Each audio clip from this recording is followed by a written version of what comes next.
Sekarang saya mau tanya, di mana ada bukti Gibran bisa kerja selama wali kota? Terus ibu kira Pak Jokowi juga bisa kerja? Nah, makanya kita bisa berdebat itu. Saya lebih tahu, makanya saya nggak enak ngomong depan umum.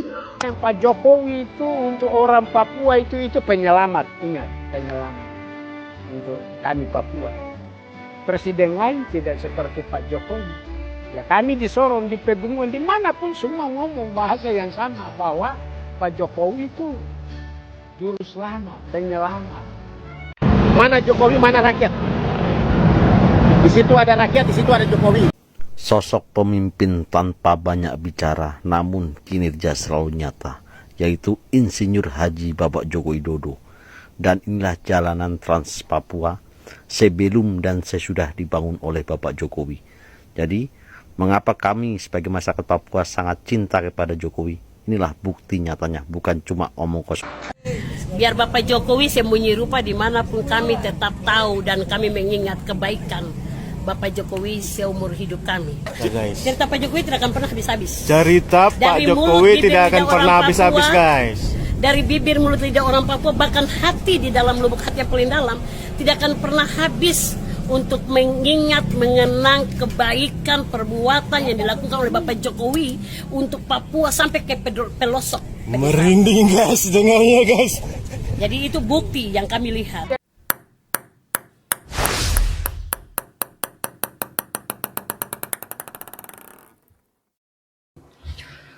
Assalamualaikum warahmatullahi wabarakatuh. Berjumpa lagi di channel Gokil Up to Date. Dan di video kali ini kita akan melihat video yang sangat menarik dan tentu membuat kita semua kaget. Lama tak muncul, tiba-tiba Ahok mengejutkan dengan video yang mengejek dan menghina Pak Jokowi dan Mas Gibran dengan menyebut Pak Jokowi dan Mas Gibran itu nggak bisa kerja. Loh. Ahok kok tiba-tiba ngomong hal yang tak pantas seperti ini. Padahal Ahok jadi gubernur DKI saja itu karena Pak Jokowi saat itu terpilih maju sebagai Presiden Republik Indonesia.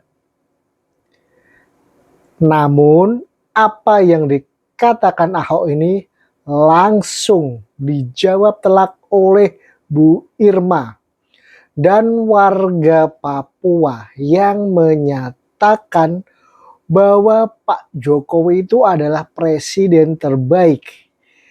Bahkan presiden pertama yang benar-benar memperhatikan pembangunan di tanah Papua.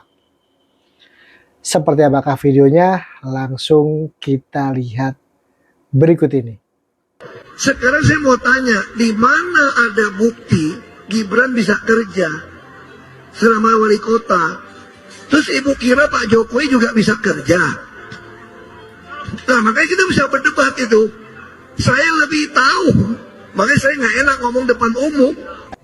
Biar Bapak Jokowi sembunyi rupa dimanapun kami tetap tahu dan kami mengingat kebaikan Bapak Jokowi seumur hidup kami. Kalau kita lihat presiden-presiden sebelumnya, tidak ada yang bisa tidur di Papua, tidak ada yang bisa jalan ke pedalaman-pedalaman daerah-daerah yang jauh sana Papua, tidak ada. Hanya Jokowi, berarti Jokowi itu anak Papua. Sesuai lagu-lagu yang kemarin diciptakan di ACC sana. Jokowi itu anak Sorpus, anak Sorong. Nah, anak Sorong Pusat. Luar biasa guys. Pengakuan dari warga Papua ya. Cerita Pak Jokowi tidak akan pernah habis-habis guys. Dari bibir mulut lidah orang Papua, bahkan hati di dalam lubuk hati yang paling dalam, luar biasa. Tidak akan pernah habis untuk mengingat, mengenang kebaikan perbuatan yang dilakukan oleh Bapak Jokowi untuk Papua sampai ke pelosok. Merinding guys dengarnya guys. Jadi itu bukti yang kami lihat. Pak Jokowi itu untuk orang Papua itu penyelamat, ingat, penyelamat untuk kami Papua. presiden lain tidak seperti Pak Jokowi. Ya kami di Sorong, di Pegunungan, dimanapun semua ngomong bahasa yang sama bahwa Pak Jokowi Penyelamat. itu Luar biasa ya. penyelamat, bisa turun. Memang masih banyak yang perlu beliau benahi dia, tapi sudah ada tanda-tanda yang beliau lakukan bahwa tekad hatinya Bapak Presiden itu sungguh luar biasa untuk tanah Papua dan orang Papua. Sudah ada. Bapak Jokowi bisa datang duduk makan dengan orang Papua. Mulai dari Presiden Soeharto sampai sekarang, hanya Bapak Jokowi yang bisa lihat orang Papua. Walaupun Papua ini terkenal dengan kekayaan alam yang tinggi, tapi presiden yang lain tidak pernah datang. Dong anggap bahwa Papua ini anak tiri dan bukan bagian dari NKRI. Tapi hanya Jokowi yang rasakan bahwa orang Papua bagian dari Republik ini. Itu. Makanya saya pilih Jokowi. Jokowi seperti memberi pesan, Papua, maafkan kami yang dulu tidak menghargai kalian. Sekarang era sudah berganti, Indonesia juga sudah berubah. Mari kita bangun negeri ini bersama-sama. Jokowi faham penderitaan Papua karena dulu dia menjadi bagian dari penderitaan mereka juga. Mana Jokowi, mana rakyat? Di situ ada rakyat, di situ ada Jokowi.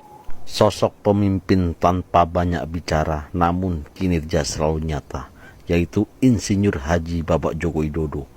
Dan inilah jalanan Trans Papua sebelum dan sesudah dibangun oleh Bapak Jokowi. Jadi, mengapa kami sebagai masyarakat Papua sangat cinta kepada Jokowi? Inilah bukti nyatanya, bukan cuma omong kosong. Nah, tuh Hok, dengerin apa yang dikatakan langsung oleh masyarakat, oleh rakyat. Terkhusus ini tadi masyarakat di Papua. Kamu sebut Pak Jokowi nggak bisa kerja. Ini pengakuan langsung tulus dari hati rakyat Papua. Bahwa baru di zaman Pak Jokowi, presiden yang benar-benar memperhatikan dan membangun Papua. Tadi lihat jalan Trans Papua sebelum era Pak Jokowi dan setelah era Pak Jokowi. Kamu bisa lihat sendiri perbedaannya seperti apa. Dan itu juga diakui oleh masyarakat Papua. Jalan tol Trans Jawa bisa tersambung di era Pak Jokowi, di mana pembangunannya begitu masif. Di Sumatera, akhirnya ada jalan tol pertama di Pulau Sumatera. Dan itu juga dibangun di era Pak Jokowi. Kok bisa-bisanya Ahok itu mengakui kalau Pak Jokowi nggak bisa kerja? Ini ceritanya gimana? Kok bisa ujuk-ujuk ngomong seperti itu? Bahkan ya, di pulau terluar Indonesia ada BBM satu harga, itu juga terjadi di era Pak Jokowi, di mana sebelumnya masyarakat terutama yang tinggal di wilayah pedalaman itu kesulitan terkait dengan listrik BBM. Di era Pak Jokowi semuanya dibenahi. Memang belum sempurna, tapi progres pembangunannya itu luar biasa dan itu langsung dirasakan oleh masyarakat. Dan selanjutnya ini adalah Ibu Irma Suryani Saniago yang menyemprot habis Ahok karena sebut Pak Jokowi nggak bisa kerja. Seperti apakah videonya, langsung kita lihat berikut ini. Assalamualaikum warahmatullahi wabarakatuh. Pemirsa di seluruh Indonesia, bertemu kembali dengan saya Irma Suryani di Irma Suryani Bicara. Pemirsa, kali ini saya ingin men-spill video di atas. Seorang sahabat dari Pak Jokowi, yaitu Saudara Basuki Cahayapurnama. Di video ini, beliau mengatakan bahwa memang Pak Jokowi bisa kerja, memang Gibran bisa kerja. Seolah-olah dia yang paling bisa kerja. Saya mau ketawa ada gitu ya, mau ketawa takut ada yang marah gitu. Saya ingin sampaikan kepada pemirsa, faktanya Ahok itu bisa jadi gubernur DKI karena lungsurannya Pak Jokowi. Betul Lungsuran sekali. Pak Jokowi. Kalau enggak dia nggak akan bisa jadi gubernur DKI. Wong nyalon gubernur Belitung aja kalah kan gitu. Nah yang kedua, dia bilang Gibran nggak bisa kerja. Lah Gibran sudah jadi wali kota dan hasilnya bagus, ya tidak ada cacatnya. Kemudian sekarang menjadi wakil presiden. Ya kalau ngiri jangan kebangetan lah. Gitu. Nah kemudian dia mengatakan lagi bahwa Pak Jokowi nggak bisa kerja. Dia keluar dari penjara, Ahok nih keluar dari penjara, diberi posisi sebagai di Pertamina sebagai komisaris utama. Apa karena Ahok pintar? Enggak. Karena pemberian Jokowi. Lagi-lagi pemberian Jokowi. Terus apa yang terjadi di Pertamina hari ini? Kan banyak yang korupsi. Lah, komisaris itu fungsinya adalah mengelola bisnis plan. Ya, agar sebuah perusahaan maju, ya, pendapatan meningkat, bersih dari korupsi, sekali lagi, dan memanage sumber daya manusia menjadi lebih baik, lebih handal. Itu adalah tugas dari komisaris. Jadi komisaris itu tugasnya bukan ganti-ganti direksi, ya si A harus si B harus si C, enggak, gitu ya, harus tahu diri juga gitu. Yang bisa mengganti-ganti direksi itu adalah Kementerian BUMN, gitu. Jadi bukan komisaris yang bisa mengganti-ganti direksi. Jadi kalau dia mau mengganti direksi artinya ya dia komisaris utama tapi rasa menteri BUMN. Ya nggak gitu juga kali. Ya. Jadi saya lagi mau bilang bahwa jangan merasa paling pinter, paling bisa kerja, sementara Anda bisa menjadi gubernur karena lungsuran Jokowi. Anda bisa menjadi komisaris utama juga karena diberi oleh Jokowi. Langsung di UT karena bukan Anda hebat. Tanpa Jokowi Anda nggak bisa jadi gubernur DKI. Jadi sekali lagi saya ingin sampaikan pada pemirsa di seluruh Indonesia bahwa Ahok menjadi gubernur DKI karena Jokowi, karena lungsuran ya dari Jokowi, kemudian menjadi komisaris utama di Pertamina juga karena diberi, sekali lagi diberi oleh Jokowi, bukan karena dia pintar. Bukan karena dia pintar kerja, bukan karena dia hebat, tapi karena diberi oleh Jokowi. Jadi, ya usah juga ya, cometan sana sini, ya ngata-ngatain sana sini, tolong hargai saja jasa orang lain kepada kita, agar apa yang kita dapat itu bermaslahat untuk diri sendiri dan keluarga. Salam feminis. Waduh, langsung diulti sama Bu Irma ini. Pak Ahok atau Basuki Cahayapurnama. Di urusan lain saya respect lah terkait dengan lantangnya Ahok, terkait dengan lantangnya ketika ia menyuarakan pemberantasan korupsi dan lain sebagainya, ketegasannya. Tapi terkait dengan pernyataannya yang menyebut Pak Jokowi seakan-akan nggak bisa kerja ini saya nggak respect sama sekali. Seperti yang disebutkan oleh Bu Irma tadi, yang langsung menghujam, menusuk hati. Di mana Ahok itu bisa jadi gubernur DKI karena lungsuran dari Pak Jokowi yang saat itu menang Pilpres dan jadi presiden. Lalu setelah keluar dari penjara, seperti kata Bu Irma tadi, juga diberikan jabatan sebagai komisaris utama di Pertamina. Hanya karena sekarang Pak Jokowi mungkin berbeda partai dengan beliau. Pak Jokowi sudah nggak di PDIP lagi. Kok bisa-bisanya Ahok ngomong seperti itu? Ya tentu ini membuat kami jadi tidak respect lagi. Nah selanjutnya ada alasan Pak Jokowi kenapa begitu gencar membangun di Papua. Berikut ini videonya. Saya kira itu saja sih pertanyaan saya. Terima kasih banyak Bapak Presiden. 2014 akhir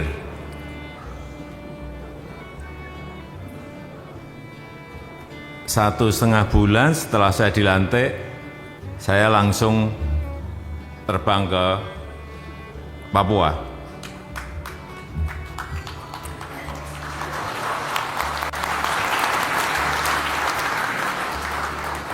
Saya betul-betul ingin melihat secara langsung kondisi baik masyarakat, baik infrastrukturnya, baik fasilitas-fasilitas yang ada di sana dibandingkan dengan wilayah-wilayah lain. Karena dari studi yang dilakukan oleh Bappenas, memang Indonesia bagian timur ini lama di apa istilahnya dilupakan, dianaktirikan, ya, atau diabaikan, dianaktirikan kok kejem banget. Ya kira-kira itu. Jadi wilayah bagian timur ini kurang kita perhatikan, baik di pembangunan infrastruktur, pembangunan sumber daya manusia, semuanya. Dan informasi yang saya terima, data yang saya terima, ingin saya lihat lapangannya seperti apa. Dan ternyata betul, tadi salah satunya jalan misalnya dari antar kabupaten saja nggak ada. Kemudian saya saat 6 bulan setelah itu saya pergi ke Papua lagi. Saya sekarang ini sudah 7 kali datang ke Papua, dan itu merupakan provinsi yang paling sering saya kunjungi. Padahal kalau mau terbang dari Jakarta ke Papua itu butuh waktu 6 jam. Tapi ya memang ini adalah wilayah Negara Kesatuan Republik Indonesia yang memang harus kita perhatikan. Saat saya di Papua, saya pengen sekali ke kabupaten yang namanya Duga. Karena ada informasi yang datang ke saya, Pak, Bapak datang ke Duga, Bapak nanti akan kaget. Lalu kenapa kaget? Ya Bapak pergi saja. Terus saya minta, saya perintah saat itu, saya mau ke Duga. Saya mau ke Kabupaten Duga. Oleh Kapolri, oleh Panglima, saat itu saya tidak diperbolehkan, Bapak jangan ke sana. Karena itu daerah berbahaya. Daerah rawan, daerah yang paling rawan. Saya sampaikan saat itu, saya ingat betul. Saya nggak mau tahu, saya perintah pada Panglima dan Kapolri, saya nggak mau tahu. Pokoknya 2 hari lagi saya akan ke Duga. Urusan keamanan itu urusanmu.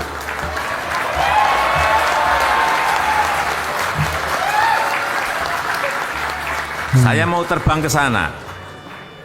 Betul, saya terbang ke sana naik helikopter karena memang nggak ada jalan daratnya. Saya naik heli. Saya ke Jayapura, dari Jayapura ke Wamena, dari Wamena baru naik heli ke Duga. Saya yakin tadi siapa tadi yang dari Papua tadi? Orlando. Orlando mana tadi? Orlando mana? Pernah ke Duga? Ngaku aja, pernah ke Duga? Ah, belum kan? Belum pernah. Ya karena memang dari Wamena saja mau ke Duga itu butuh waktu 4 hari berjalan di tengah hutan. 4 hari 4 malam. Kalau bilang sudah, saya cek benar. Untungnya bilang belum.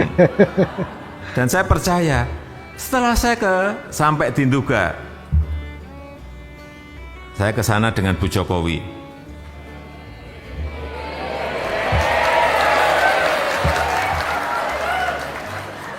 naik heli. Begitu turun di Nduga, ketemu Bupati, Pak Bupati. Saya melihat itu di kotanya, kantor kabupaten ada di situ. Saya lihat kok nggak ada orang, satu orang pun. Di tengah hutan ada wilayahnya. Saya tanya ke Bupati, penduduknya di sini ada berapa? Pak Bupati menyampaikan ke saya, Pak Presiden, di sini ada, saya ingat, 129.000. Mana satu aja nggak ada ngomong 129.000. Bener ada, betul Pak. Itu distriknya ada di tengah-tengah hutan Pak. Kalau Bapak mau ngecek silahkan. Pak Bupati ini pintar, pasti saya nggak ngecek gitu. Kira-kira berjalan dari sini ada yang 8 jam, ada yang 12 jam. Ya dia udah nyangka pasti saya nggak akan mungkin jalan. Ya, oke saya percaya. Tapi yang perlu saya sampaikan di sini adalah di Kabupaten Nduga itu aspal 1 meter saja tidak ada. Inilah yang menyebabkan saya sedih sekali. Dan saat itu saya perintahkan agar jalan dari Wamena ke Nduga itu segera dibangun dan dikerjakan. Dan tadi saudara-saudara sudah melihat hasilnya tadi. Untuk membuka isolasi saudara-saudara kita yang ada di sana. Membuka dulu. Sebagian sudah diaspal, sebagian belum. Tapi paling tidak kendaraan bisa lewat. Mobil bisa lewat, trail juga bisa sampai ke sana. Itu. Dan sekarang 4-6 jam lah dari Wamena ke Nduga sudah bisa dilalui. Saya sudah nyoba separuhnya.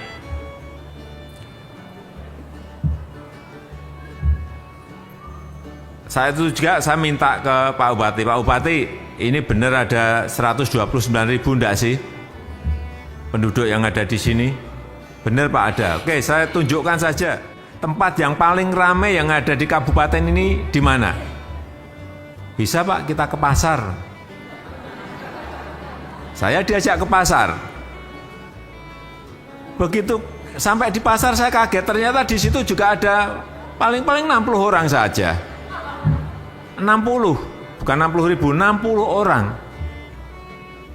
Inilah kondisi apa adanya yang ingin saya sampaikan kepada Bapak Ibu dan saudara-saudara semuanya berkaitan dengan pertanyaan tadi. Kenapa saya begitu intent ke Papua? Dorongan apa yang menyebabkan itu? Ya jawabannya yaitu semakin saya tahu, semakin saya ingin memberikan perhatian yang berbeda kepada Papua. Nah, itu tadi ya pengakuan dari Pak Jokowi ketika ditanya kenapa begitu sering mengunjungi Papua, mengapa begitu intens datang untuk melihat kondisi pembangunan di Papua. Ya karena itu tadi Pak Jokowi merasa sedih karena selama ini Papua itu kurang diperhatikan. Terutama soal pembangunan. Nah, tapi setelah Pak Jokowi jadi presiden, alhamdulillah pembangunan di Papua sudah mulai masif, di mana itu sangat bermanfaat bagi masyarakat Papua itu sendiri. Dan hal itu juga diamini atau diakui oleh warga Papua. Kalau Pak Jokowi itu presiden pertama yang benar-benar memperhatikan Papua dari hati, membangun Papua, dan membuat masyarakat Papua bangga menjadi bagian dari NKRI. Nah, mungkin cukup sampai di sini untuk video kali ini. Jangan lupa untuk di like, komen, dan share, dan sampai berjumpa lagi di video berikutnya. Terima kasih.